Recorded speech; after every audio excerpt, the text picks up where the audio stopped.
We live in a beautiful world. Just look at the amazing things around you.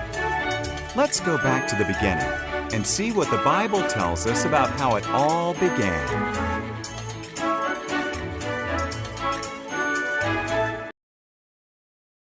In the beginning, God made the heavens and the earth. God moved over the darkness and said, "Light!" He called the light day, and he called the darkness night. Day one, done. Then God made a space to separate the waters above from the waters below. He called the space sky. Day two, done.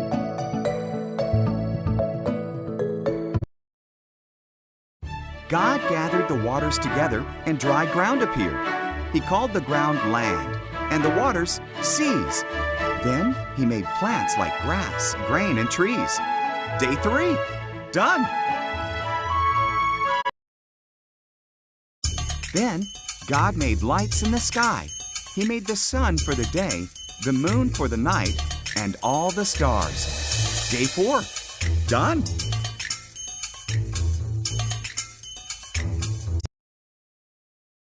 God made fish to swim in the waters and birds to fly in the sky.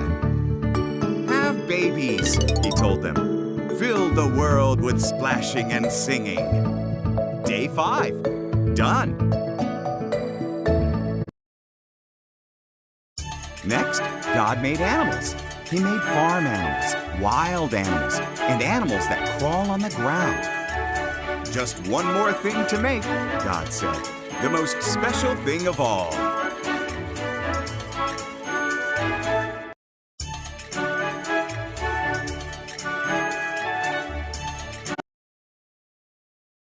So, in His image, God made man and woman.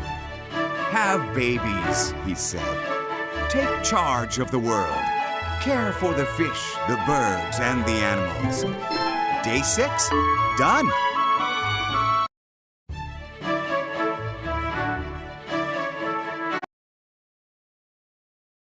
Then God looked at everything He had made. It's very good, He said. So, on the 7th day, He rested and made that day special. Day 7, done.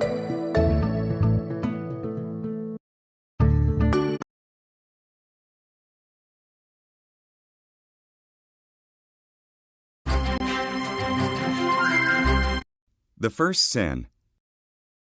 The first man and woman, Adam and Eve, lived in a beautiful garden that God made for them. But Satan came as a crafty serpent and tempted Adam and Eve.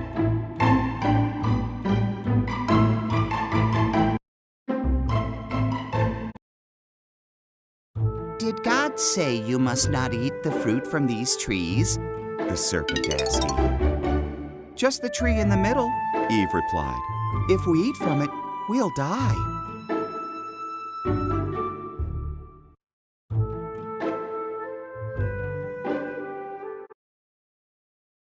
You won't die, said the serpent. There's a reason why God doesn't want you to eat from that tree.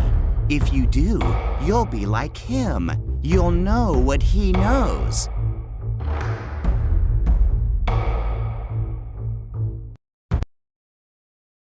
Eve ate the fruit. She gave some to Adam, who was with her. He ate it too. And at once, they knew things they had never known before.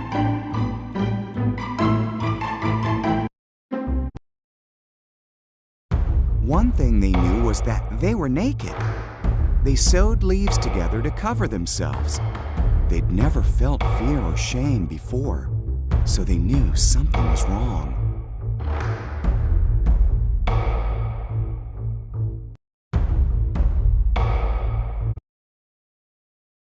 Adam, God called. Eve. We're hiding, said Adam. We're naked. You know that because you ate from the tree, God sighed. Then Adam blamed Eve, and Eve blamed the serpent.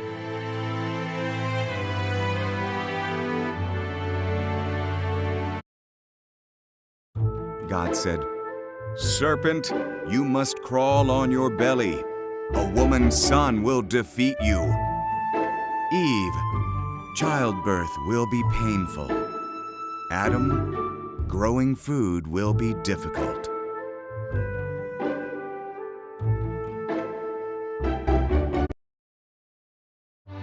Then God made clothes for Adam and Eve and sent them out of the garden. He put an angel with a flaming sword there so they could not return.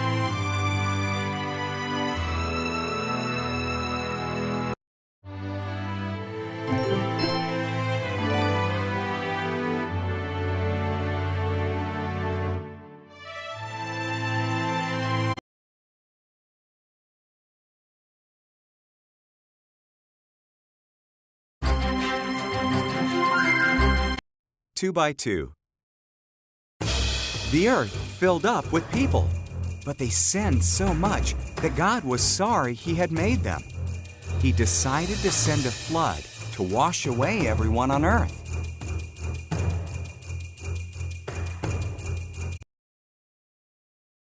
There was a man named Noah who wasn't like the others. Noah loved God and obeyed Him. God decided to spare Noah and his family from the flood.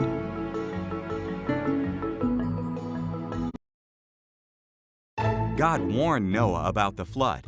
He told him to build an enormous boat with a low roof, 3 decks, a window, and a door. In obedience, Noah built it.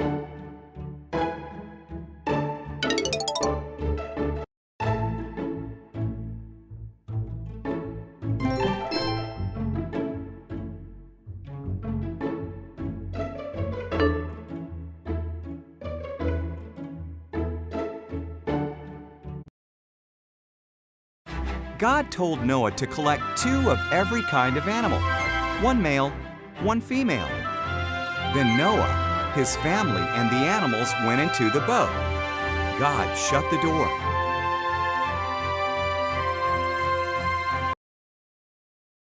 It rained for 40 days and 40 nights.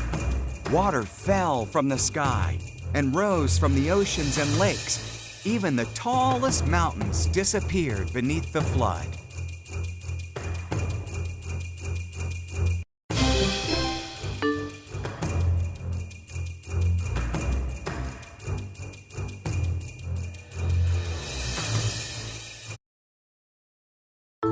Meanwhile, Noah, his family, and all the animals were safe in the boat, floating on the floodwaters.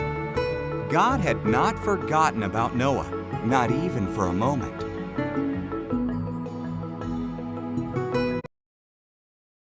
God sent a wind to blow. The waters went down. The boat rested on Mount Ararat. Noah sent out a dove. When it didn't return, he knew it was safe.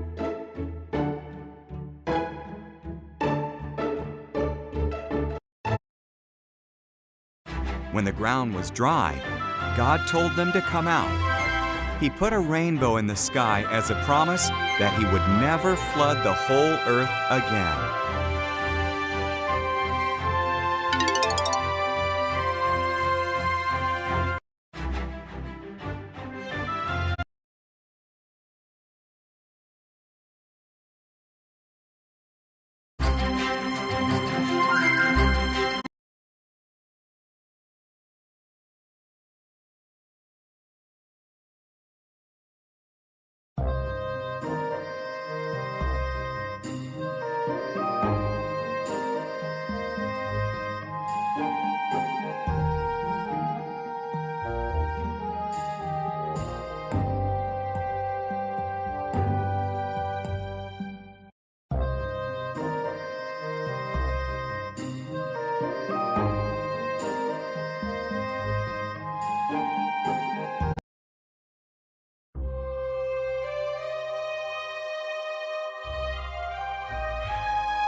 Two by two.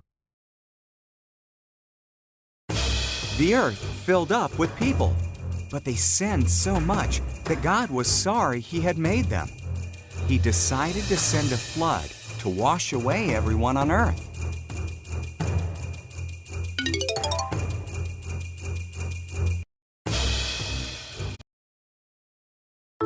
There was a man named Noah who wasn't like the others. Noah loved God and obeyed Him. God decided to spare Noah and his family from the flood.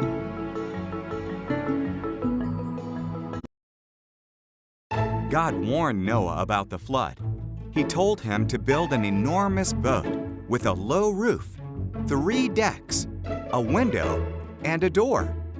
In obedience, Noah built it.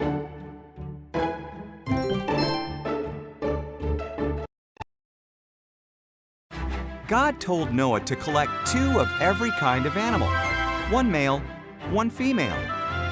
Then Noah, his family, and the animals went into the boat. God shut the door. It rained for 40 days and 40 nights. Water fell from the sky and rose from the oceans and lakes. Even the tallest mountains disappeared beneath the flood.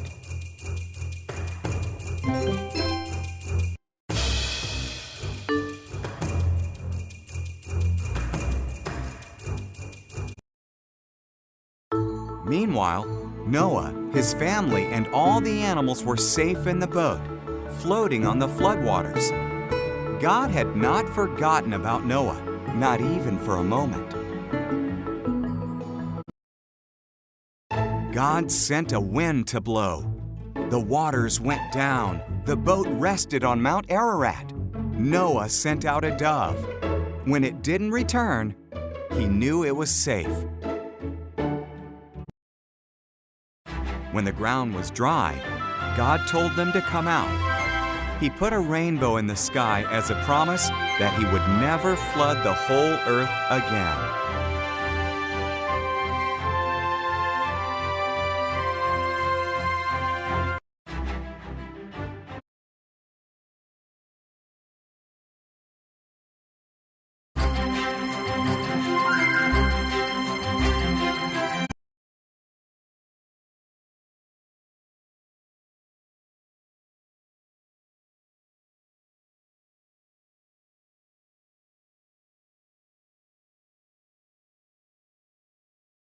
God's amazing promise.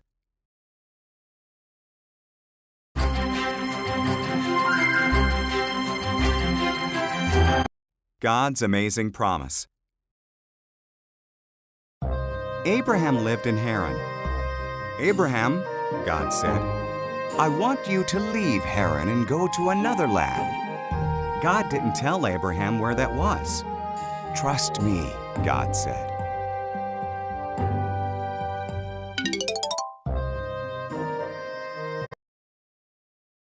Do this, God said, and your children will become a great nation. How?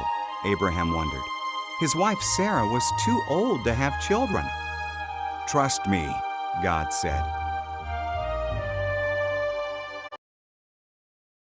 Go where I tell you, God said, and you will have more descendants than there are stars in the sky. They will bless the whole world. Trust me.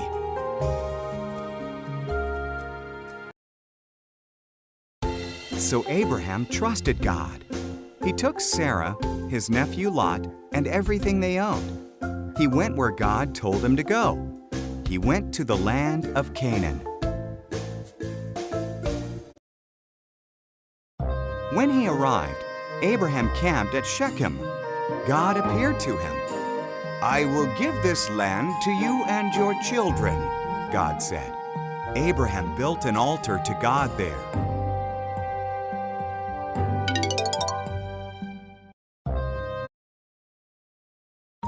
Abraham traveled around God's promised land. He was glad that he had trusted God. So he built another altar and gave thanks to God for all he had been promised.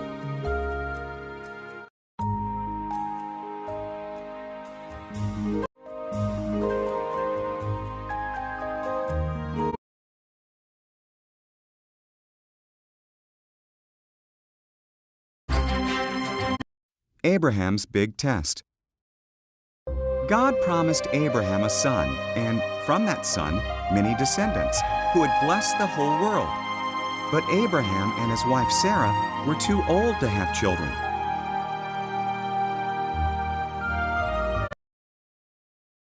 "20 years went by. Still, Abraham trusted God's promise. When he was 100 and Sarah was 90, God reminded them of his promise. Sarah was going to have a baby. When their son was born, Sarah was so joyful that she laughed. "God has brought me laughter," she said. So they named their son Isaac, which means he laughs.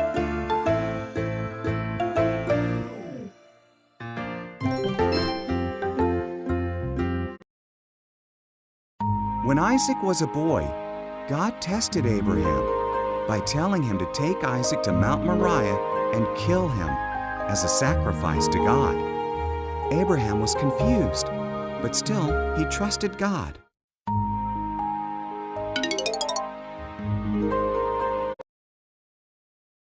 Isaac carried the wood, and Abraham held the knife and torch.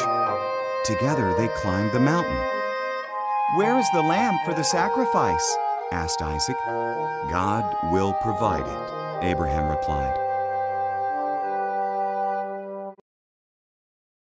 Abraham arranged the wood on an altar, tied up Isaac, and laid him on the wood. As he raised the knife to kill Isaac, an angel called his name, "Abraham!"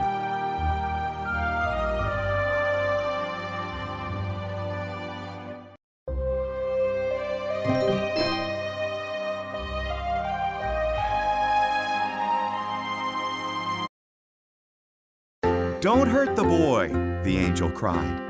"God knows you trust his promise. Look, there in the bushes, a ram is caught by its horns. Sacrifice that instead."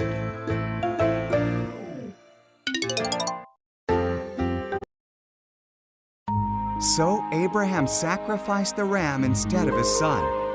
He called the place "God Will Provide," because God provided the sacrifice. Just as God had said, his promise came true.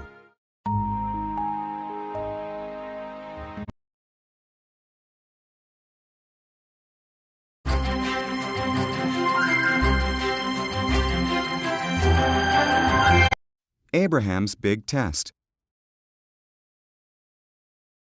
God promised Abraham a son, and from that son, many descendants, who would bless the whole world. But Abraham and his wife Sarah were too old to have children.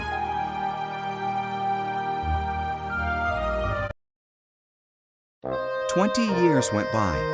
Still, Abraham trusted God's promise. When he was 100 and Sarah was 90, God reminded them of his promise. Sarah was going to have a baby. When their son was born, Sarah was so joyful that she laughed. "God has brought me laughter," she said. So they named their son Isaac, which means he laughs.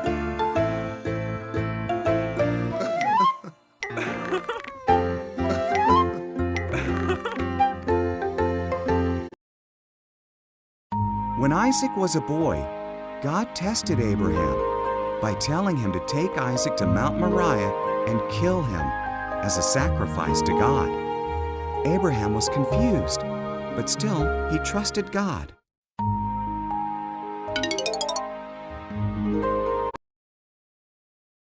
Isaac carried the wood, and Abraham held the knife and torch. Together they climbed the mountain. "Where is the lamb for the sacrifice?" asked Isaac. "God will provide it," Abraham replied. Abraham arranged the wood on an altar, tied up Isaac, and laid him on the wood. As he raised the knife to kill Isaac, an angel called his name, "Abraham!"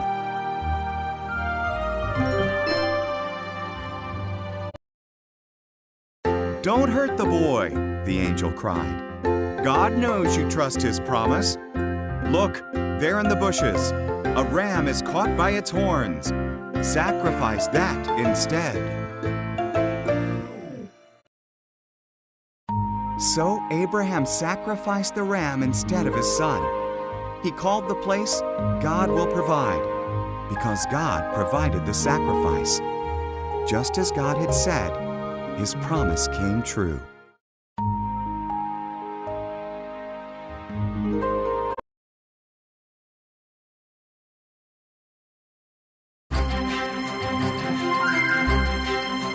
The Dreamer. Jacob had 12 sons, but he loved his son Joseph the most. He gave Joseph a special brightly colored coat. Joseph's brothers were jealous of him. They hated him.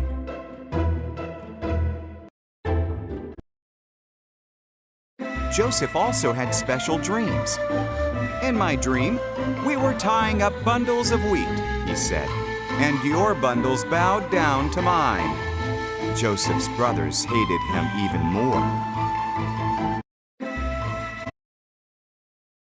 Joseph had another dream. The sun, the moon, and 11 stars bowed down before me. His father and brothers grumbled. Are you saying you will rule over us?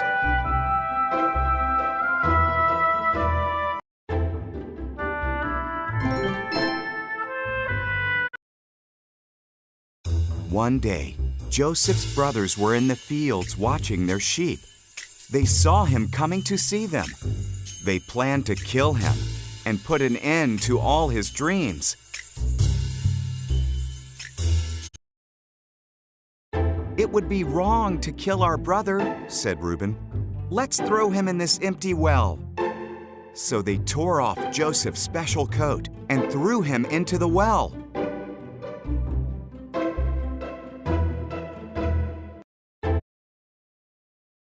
Ishmaelite traders came by on their way to Egypt.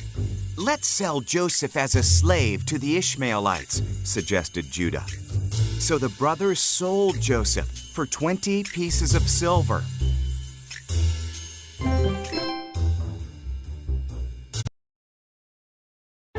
The brothers dipped Joseph's coat in goat's blood and showed it to Jacob. My son is dead, he wept. Meanwhile, Joseph was taken to Egypt, but God was with Joseph.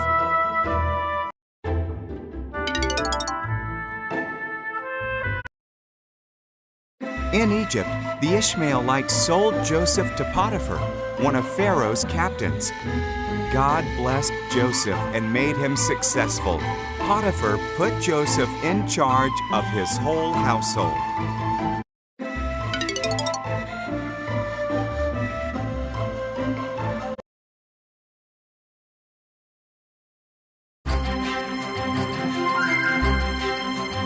Dreams come true. Joseph served Potiphar well. Potiphar's wife wanted Joseph to sin against God. Joseph refused, so she lied about him. Potiphar believed her, and Joseph was thrown into prison. In prison, Joseph met 2 of Pharaoh's servants. They each had dreams, and God showed Joseph their meaning. Joseph's explanations came true. The cupbearer was released, and the baker was hanged. 2 years later, Pharaoh had 2 troubling dreams. The cupbearer remembered what Joseph had done for him and told Pharaoh. So Pharaoh sent for Joseph and told him his dreams.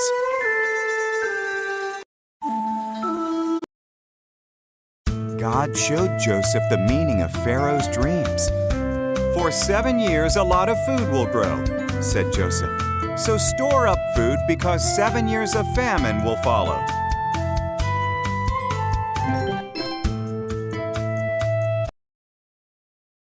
Pharaoh was impressed by Joseph's wisdom, so he put Joseph in charge of storing up all the food. Apart from Pharaoh, no one in Egypt was more powerful than Joseph. Joseph's brothers went to Egypt to buy food. They bowed before Joseph. but did not recognize him. When he saw that they had changed, he told them who he was.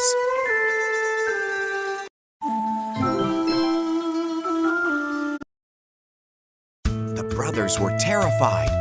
"You meant to harm me," Joseph said, "but God used that for good. Bring all of our family to Egypt. We will have plenty to eat."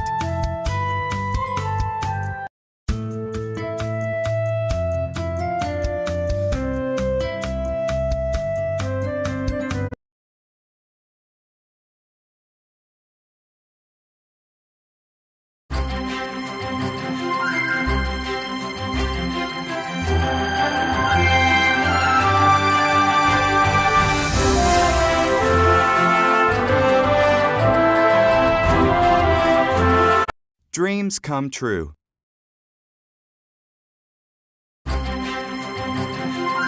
A baby and a bush. A baby and a bush. Egypt was filled with Israelites. The new Pharaoh was afraid that the Israelites would become too powerful, so he made them slaves and treated them very badly.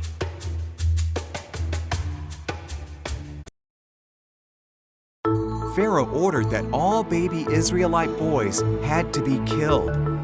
One woman put her baby in a basket and hid him by the river's edge. His sister watched him.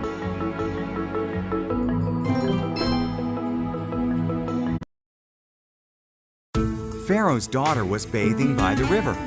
She found the baby and decided to keep him.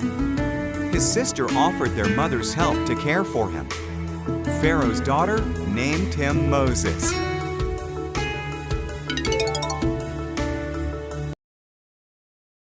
Moses grew up. One day, he saw an Egyptian beating an Israelite. Moses killed the Egyptian. Then he fled to Midian and was a shepherd for 40 years. Moses was watching his sheep on Mount Horeb. The voice of God spoke from a burning bush. "My people are suffering, Moses. I have chosen you to free them."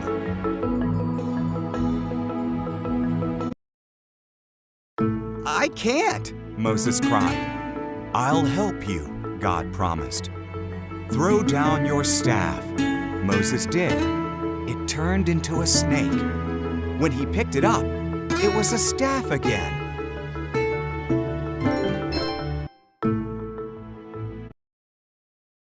"Put your hand in your cloak," God said. Moses did. He looked. It was covered with disease. When he did it again, it was healed. "Show Pharaoh that," God said.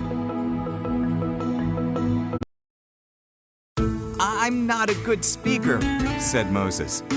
"I'll give you the words," God said. "Your brother Aaron can help." So Moses went to tell Pharaoh to set the Israelites free.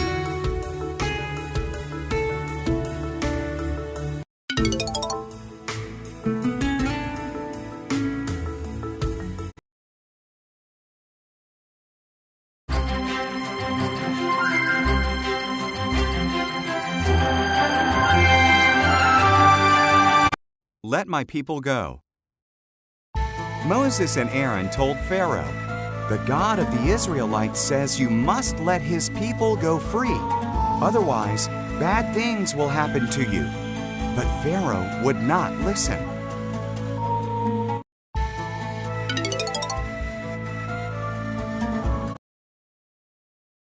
So God turned the water in Egypt into blood. No one could drink it. Then he filled the Egyptian houses with frogs. Frogs were everywhere.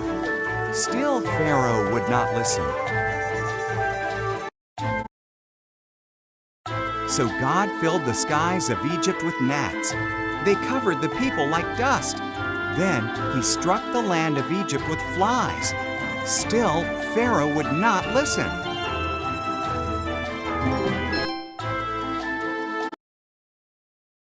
So God killed the animals of Egypt: horses, donkeys, camels, sheep, cows, and goats all died. Then he covered the Egyptian people with sores. Still, Pharaoh would not listen. God sent hail to crush the crops of Egypt. Their barley and flax were destroyed. Then he sent locusts to eat what fruit remained. Still, Pharaoh would not listen. So God sent darkness over the land. But again, Pharaoh would not listen. God said, "I will kill every firstborn son in Egypt, and all the firstborn of the animals."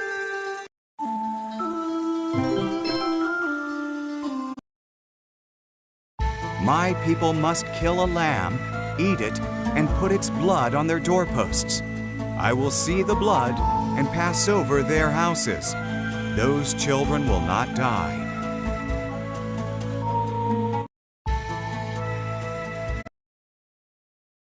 You will call this Passover and always remember it.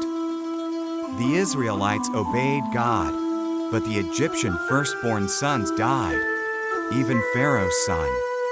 Finally, Pharaoh listened. He let the Israelites go.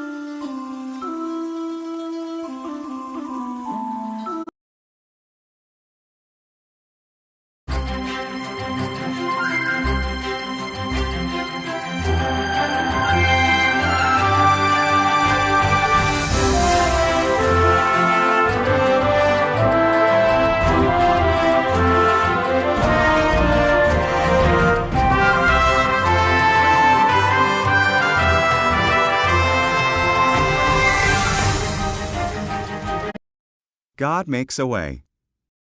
After Pharaoh's son died in the 10th plague, he let the Israelites leave. They were near the Red Sea when Pharaoh changed his mind again and chased after them.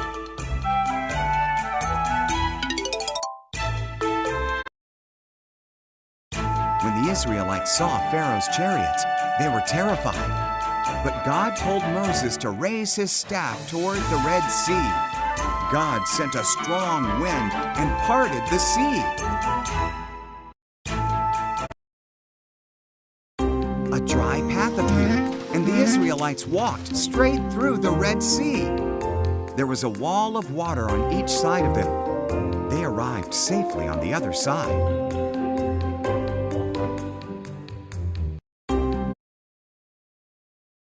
Pharaoh and his army followed them into the sea. God told Moses to stretch out his hand. Then the sea rolled back again, and Pharaoh and his army all drowned.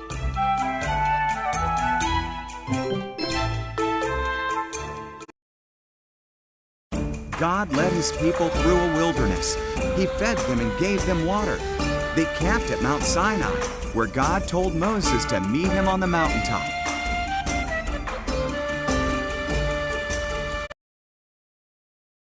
Surrounded by fire and smoke, Moses climbed to the top, and God came down to meet him.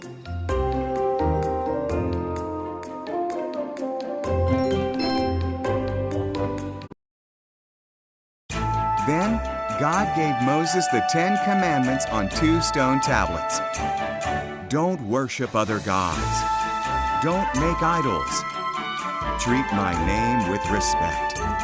Treat the Sabbath day as a special day.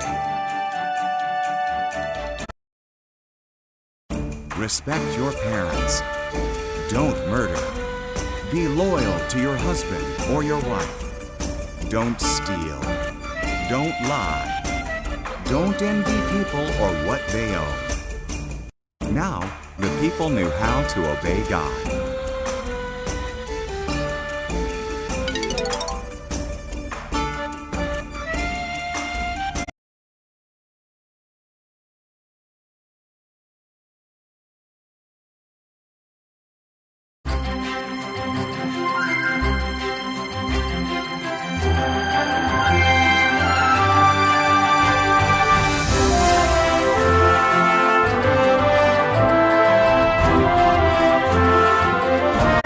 Waters part and walls fall. Moses sent 12 spies into the promised land. 10 of them said, "We will never defeat the people there." But Joshua and Caleb said, "With God's help, we can do it."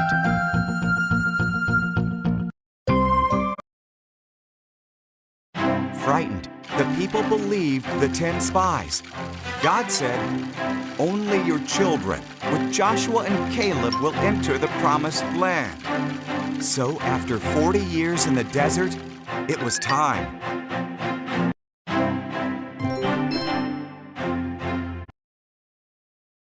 Joshua sent 2 spies into Jericho. They met a woman called Rahab, who hid them and helped them escape down the wall. They promised to spare her and her family.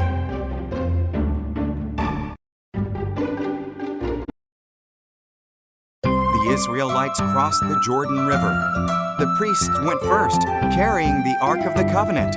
When their feet touched the river, it stopped flowing. Everyone crossed on dry land.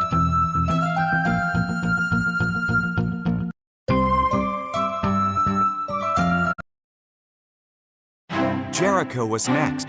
The Lord told Joshua, "For 6 days, march once around Jericho.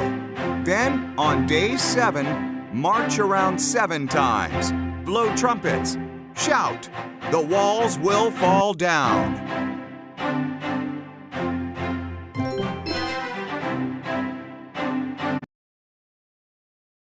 Joshua trusted God.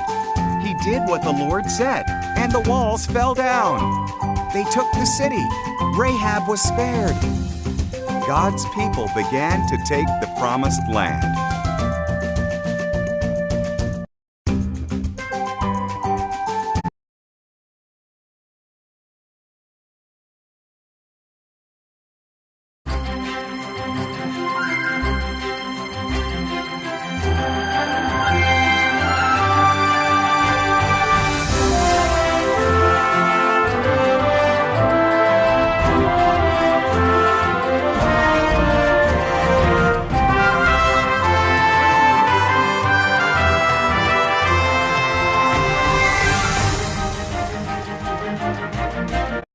A hairy tale.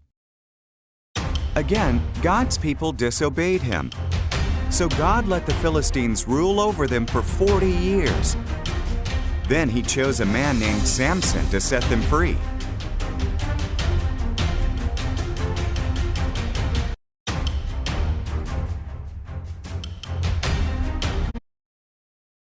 An angel promised Samson's mother that she would have a son.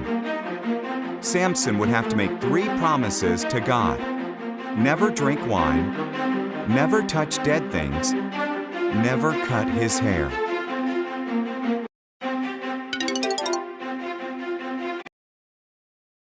God made Samson very strong. He killed a lion, and bees made honey in its body. Samson touched the dead lion, breaking one of his promises to God. He even ate the honey.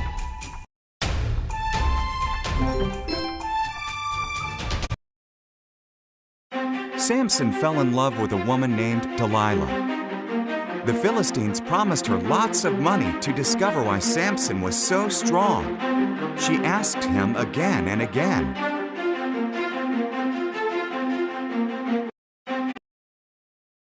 Finally, Samson told Delilah his secret. "If my hair is cut, my strength will go." So, while he slept, Delilah called for a man to cut off his hair. Samson's strength left him.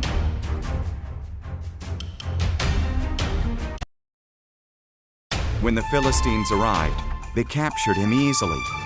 They blinded him.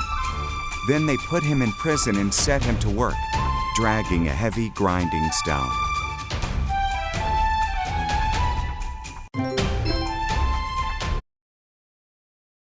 Slowly, Samson's hair grew back. The Philistines brought Samson into their temple to thank their false god Dagon for defeating him. Samson asked God to make him strong one last time. Samson stood between 2 pillars and pushed on them. The temple fell down, killing all the Philistines, and Samson with them. Samson didn't keep his promises, but God kept his.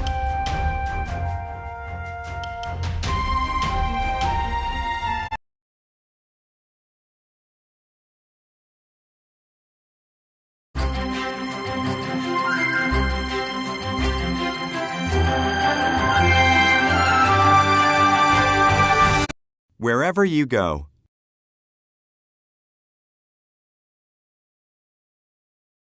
A famine came to Israel. Elimelech, Naomi, and their sons went to Moab to find food. Elimelech died. The sons married Moabite women, Orpah and Ruth. Then the sons died too. The 3 women had no husbands. When the famine in Israel was over, Naomi decided to go home. "Stay in Moab," she said to her daughters-in-law. "It's your home." Orpah stayed, but Ruth said, "Wherever you go, I will go. Your people will be my people. Your God will be my God." Together, Ruth and Naomi went back to Israel. It was harvest time in Israel. Naomi told Ruth to gather the bits of grain left behind in a field. The field belonged to Boaz, Elimelech's relative. Boaz approached Ruth.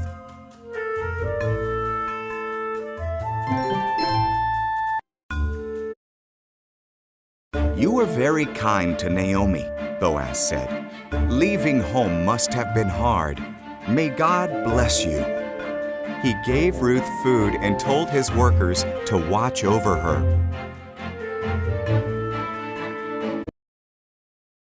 Ruth told Naomi what happened.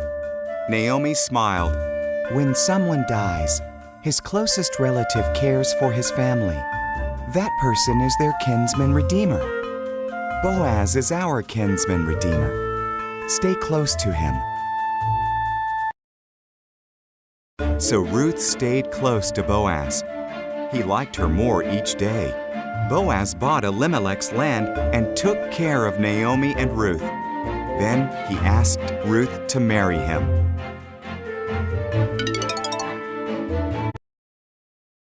Ruth had a son called Obed. Obed's son was Jesse. Jesse's son was David, and David became Israel's greatest king. So God blessed Ruth just as Boaz had prayed.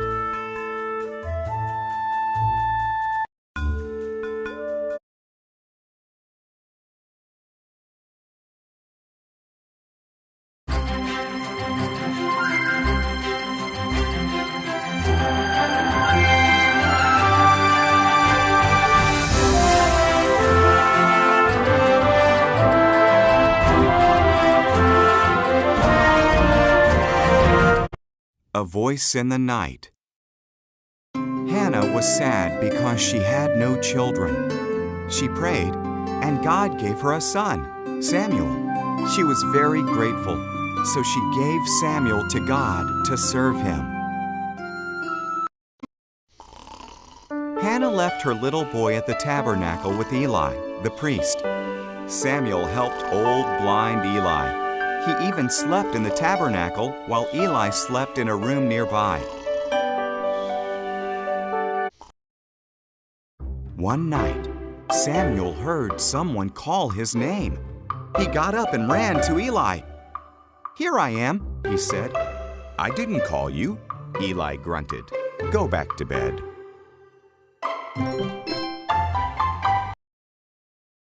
Samuel crept back to bed. He heard his name again. Samuel ran back to Eli. "Here I am," he said. "I didn't call you," Eli sighed sleepily. "Go back to bed."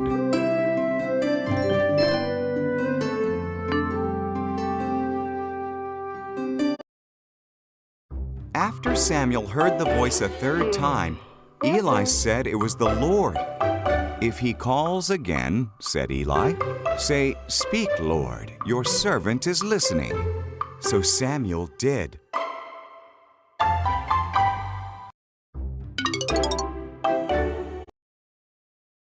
Samuel, God said, can you be my prophet and pass my words faithfully on to my people? I can, said Samuel. And he did, until he was an old man.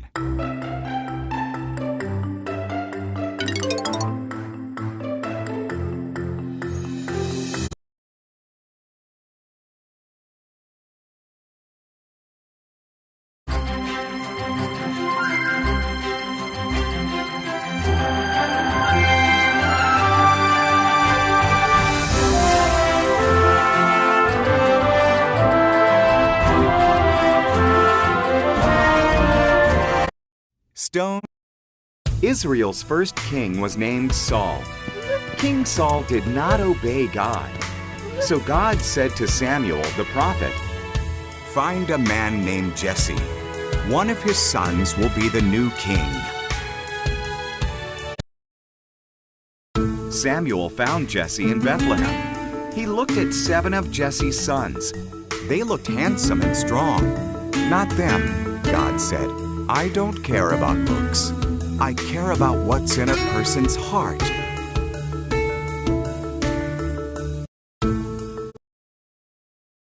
Jesse sent for his youngest son, David, who was tending sheep in the fields. Samuel saw him, and God said, "He is the one." So David was anointed the new king.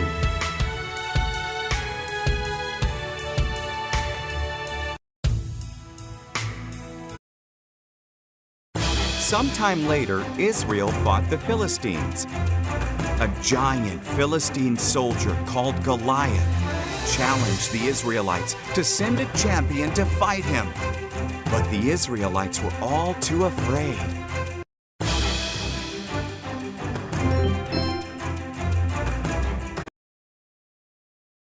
David brought food to his brothers in the army. He heard Goliath's challenge and was not afraid. "How dare he defy God's army?" asked David. "I will fight him."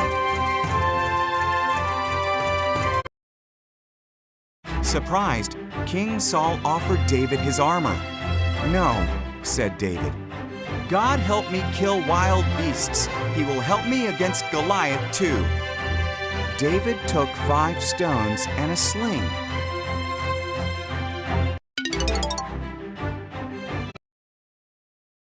"Am I a dog?" Goliath roared. "You send this stick of a boy to fight me." "You have a spear," said David, "but I have the help of Israel's God."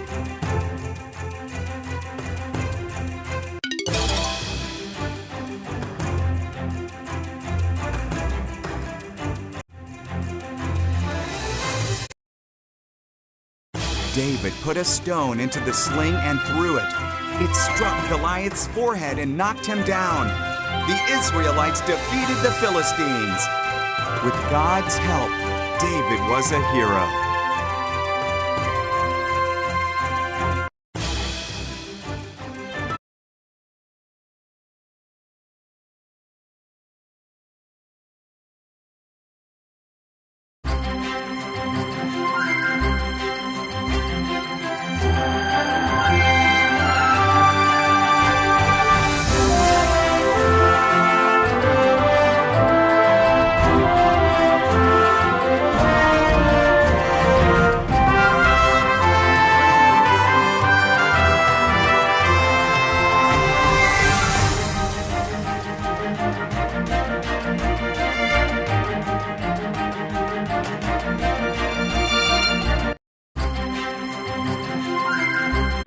Fire from heaven.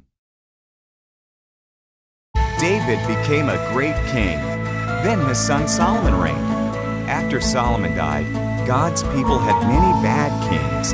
King Ahab was one of the worst. His wife, Jezebel, worshipped the false god Baal.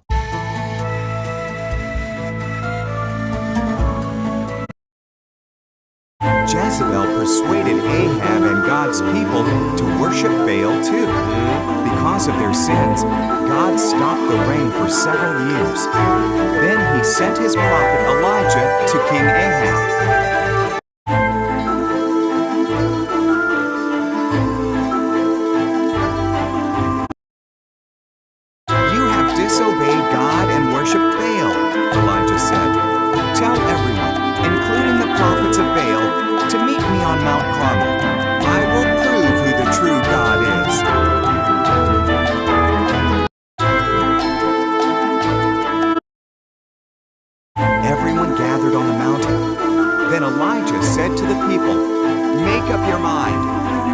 Lord is God, follow him. However, if Baal proves himself today, follow him. Baal's prophets and I will each kill a bull, place it on an altar, and pray. The God that sends fire to burn up the bull is the true God.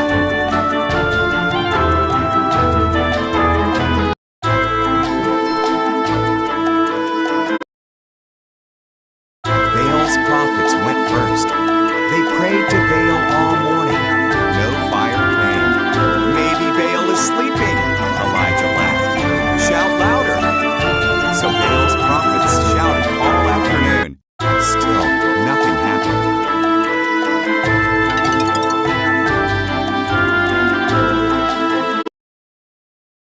Elijah built an altar. He put the bull and the wood on it. He dug a ditch around it. Then he had water poured over everything until the ditch was full.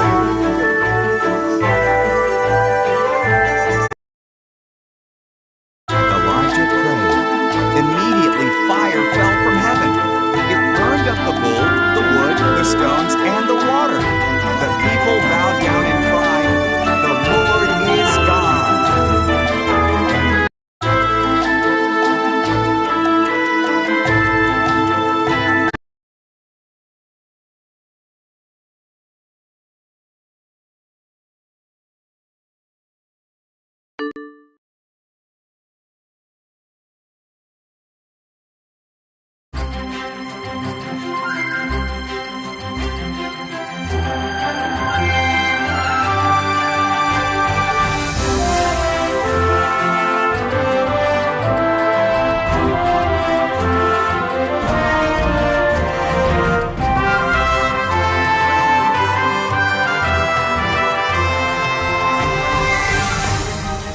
A roaring.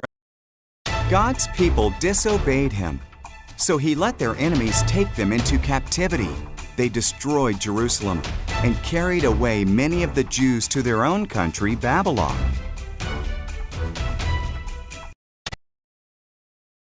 Daniel was one of the Jews in Babylon. He trusted God and prayed to him 3 times a day. God blessed Daniel, and he became a powerful leader in that country.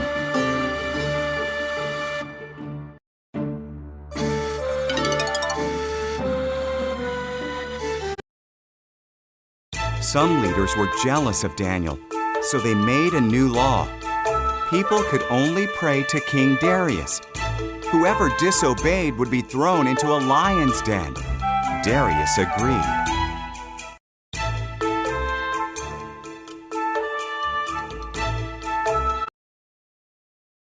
Daniel still prayed to God and was arrested.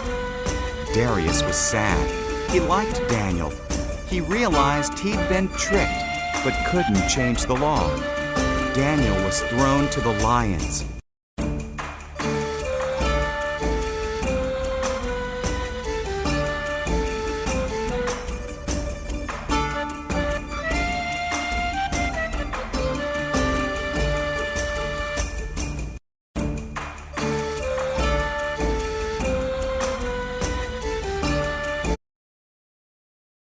The lions roared and crept up to Daniel.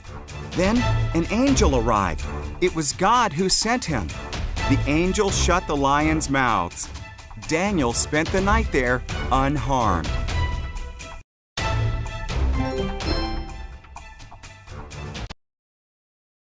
At daybreak, Darius went to see if Daniel was alive. God sent an angel to save me, Daniel said. The king was thrilled. Daniel was pulled out of the den.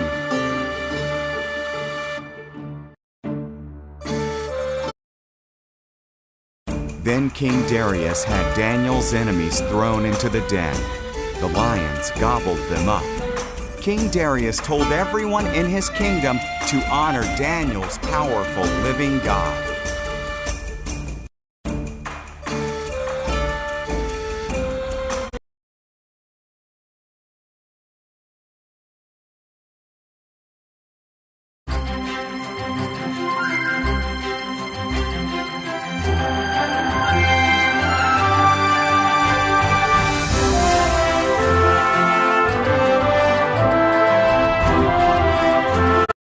The Brave and Beautiful Queen.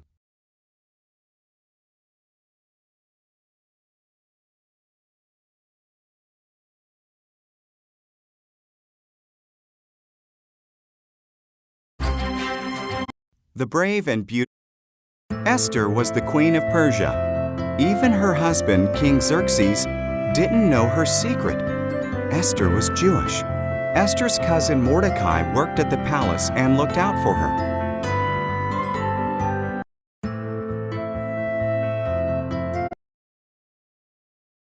Xerxes' advisor Haman received a great reward, except Mordecai bowed down to him.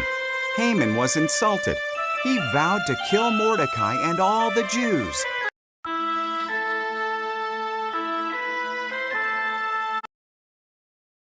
Haman told Xerxes that the Jews were dangerous and should die. Xerxes agreed and set a day to kill them. Mordecai was terrified and sent a message to Queen Esther.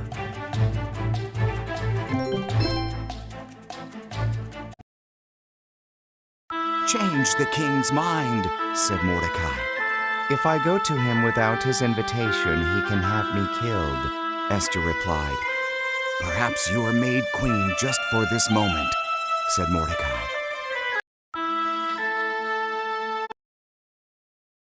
Esther bravely agreed to try. She went to the throne room. King Xerxes was amazed by her beauty and invited her in. Can we have dinner with Haman? She asked.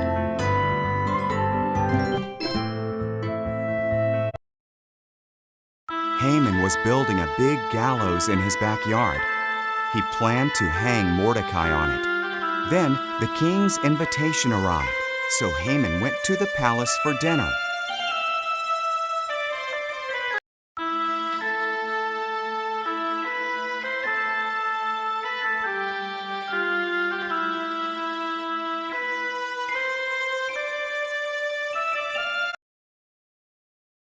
A man wants to kill me and my people, the Jews, Esther told Xerxes. "Who would do such a thing?" he asked. "The evil Haman," Esther cried. "Haman? Guards, put him to death."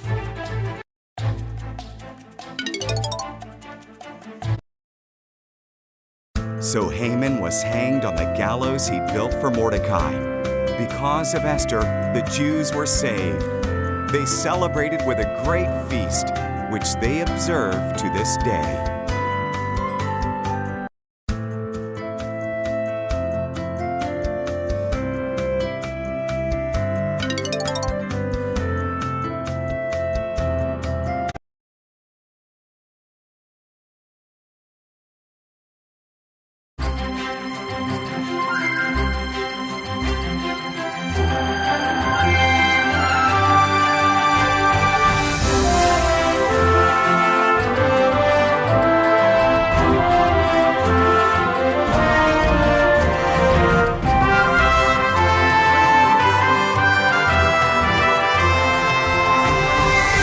The walls go up. Nehemiah was the cupbearer to King Artaxerxes of Persia. Nehemiah heard that Jerusalem was in ruins and that his friends there were in trouble. He asked God to help them.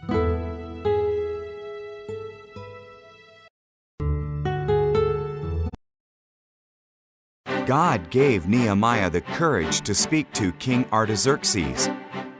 Nehemiah asked if he could go to Jerusalem and help them fix their walls. Artaxerxes agreed. Nehemiah left for Jerusalem.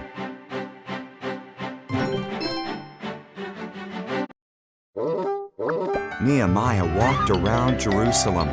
Things were even worse than he'd heard. "This will be a big job," he told the people. "But with God's help, we can rebuild these walls."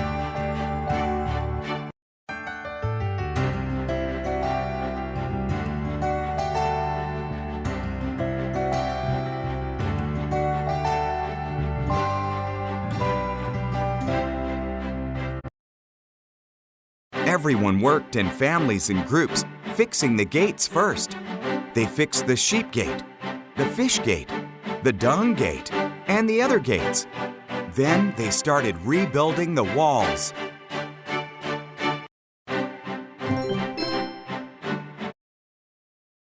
First, their enemies laughed. But as the walls grew higher, those enemies prepared to attack. So God's people worked with a tool in one hand and a sword in the other.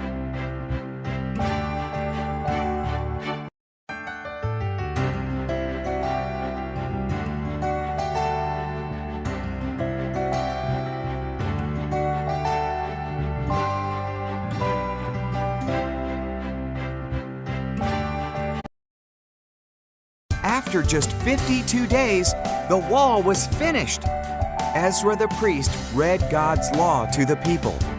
They promised to obey God's law and praised Him for protecting them.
The King and the Kingdom.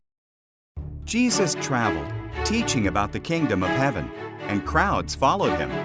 They didn't know yet that Jesus is the King, but he taught them how to live as people of his kingdom.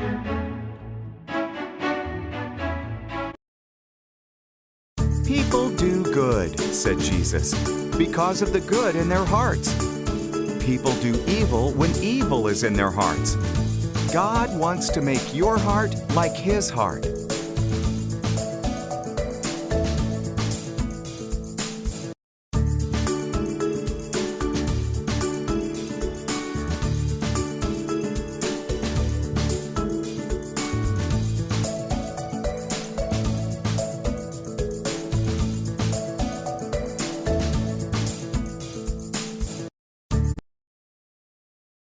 Don't worry about things like food and clothes, said Jesus.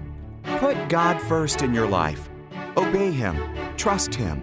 He will make sure that you have what you need.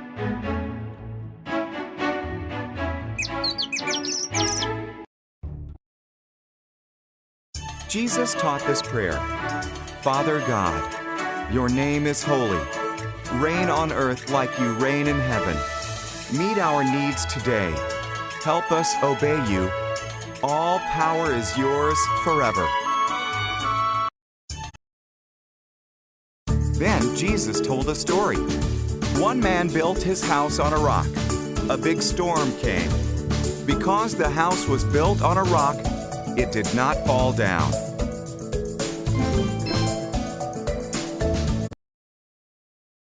Another man built his house on soft and shifting sand. A big storm came. Because the house was built on sand, it fell down with a crash.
The things I teach you are like the rock, said Jesus. Put my words into action, and you will be like the man who built his house on a rock.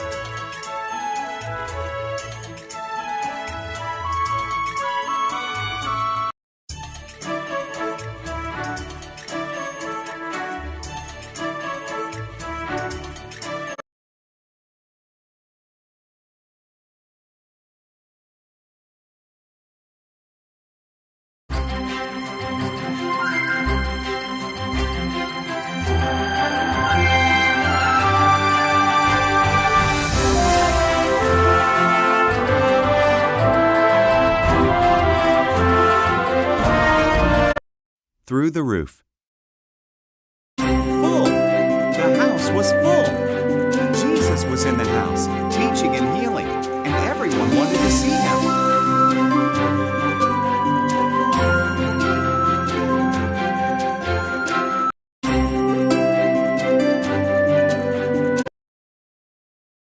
Some men had a friend who could not walk. They believed that Jesus could heal him, so they carried him to the house on a mat.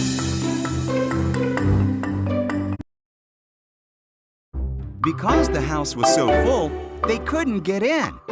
So they carried their friend up the steps to the flat roof and started tearing up the tiles.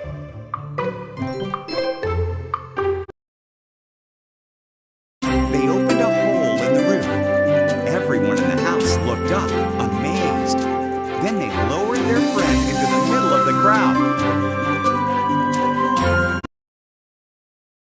They thought Jesus would heal their friend. Instead, Jesus said to him, "Your sins are forgiven." The religious leaders were very unhappy. "Only God can forgive sins," they grumbled.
"What's easier?" asked Jesus. "To forgive a man's sins or make him walk? To show you that I have God's power to forgive sins, I will heal his legs." "Pick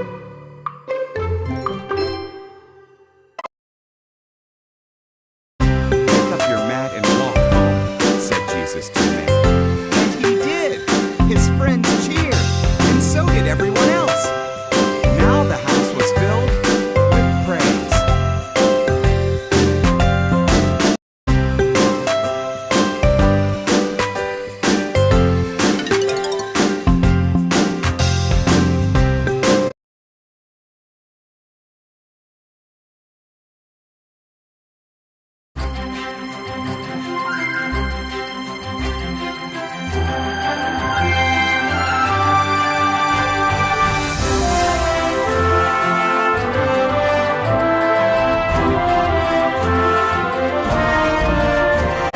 Demons destroyed. Jesus and his disciples crossed the Sea of Galilee. They met a man with evil spirits who lived in a cemetery. He screamed constantly and cut himself with stones.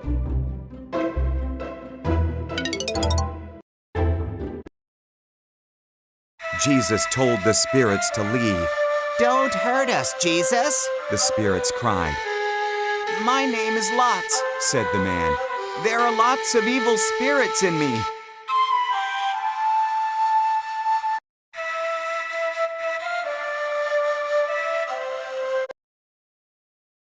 Well, you have to leave him, said Jesus. You have no choice.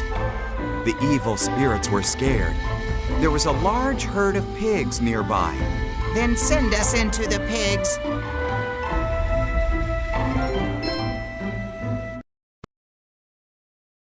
Jesus let the evil spirits enter the pigs.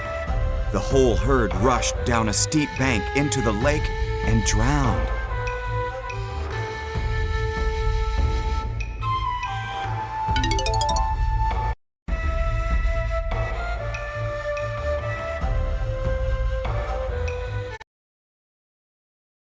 The people who took care of the pigs told everyone in town what had happened.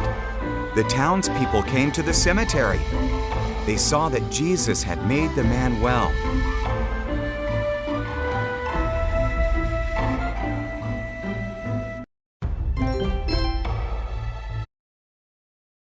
Frightened, the people begged Jesus to leave. The man asked to go with Jesus. Jesus replied, "Stay here. Tell everyone what I've done." The man did, and everyone was amazed.